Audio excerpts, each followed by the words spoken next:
সম্প্রতি রাজ্যের মুখ্যমন্ত্রী আলিপুরদুয়ার জেলায় প্রশাসনিক বৈঠকে বিভিন্ন জঙ্গল ভ্রমণে আসা পর্যটকদের কাছ থেকে নানানভাবে প্রবেশ মূল্য নেবার জন্য অসন্তোষ প্রকাশ করেছিলেন।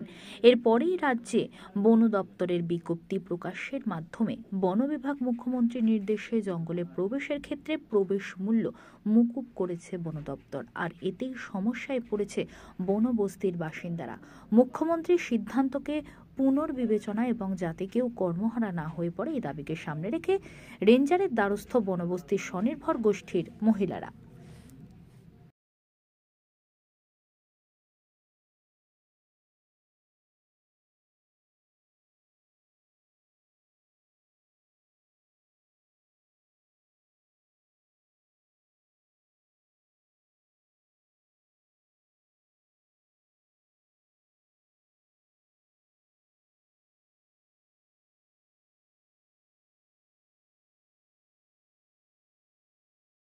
বড় একটা দাবি একটা জানানো হয়েছিল বনবস্তিবাসীদের তরফ থেকে, কি বললেন ওদেরকে, কি আশ্বাস দিলেন?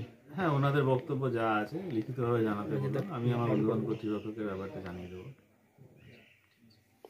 কি দাবি জানাচ্ছেন ওরা? ওনাদের বিভিন্ন গিফট ফিফট যেগুলো ছিল, ওদের টিকিটের সাথে এন্ট্রি ছিল বা সেই জিনিসগুলো, ওদের বিভিন্ন আরও ওদের গ্রামের কিছু বিষয় নিয়ে যেটা যা বক্তব্য আছে ওদের লাইভলিহুড নিয়ে সবটাই লিখিত আকারে জানাতে বলেছি, যেটা উন্নয়ন কর্তৃপক্ষকে আমি ফরওয়ার্ড করে দিচ্ছি। পর্যটকদের গিফট হিসাবে দেওয়া হয়। ওই 200 টাকার মধ্যেই কি? হ্যাঁ, ওই 200 টাকার মধ্যেই দেওয়া হয়। ওইখানে চা কত টাকার মধ্যে এইগুলা কত টাকা করে দিতে? এগুলো 30 টাকা করে আমরা দিই। আপনারা দিতেন? হ্যাঁ হ্যাঁ হ্যাঁ, পর্যটকদের এইখানে অ্যাড করা আছে।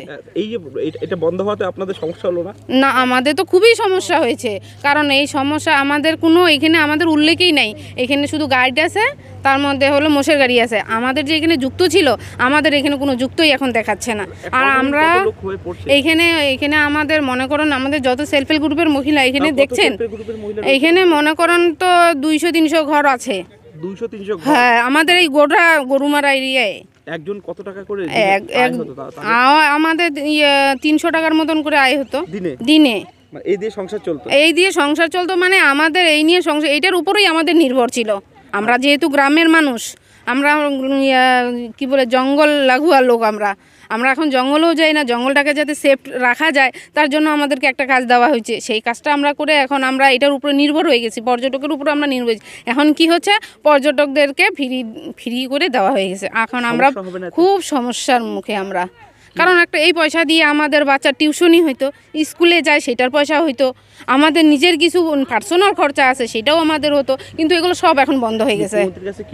আমাদের দিদির কাছে একটাই প্রার্থনা, যে আমাদের আগে যেটা যে ছিল টিকিটের মাধ্যমে যে আমাদের এটা নেওয়া হতো, এটাই যাতে চালু থাকে। আমাদের দিদির কাছে এইটাই আমাদের অনুরোধ, আমাদের সব মহিলার অনুরোধ। আমার নাম সালিমা খাতুন।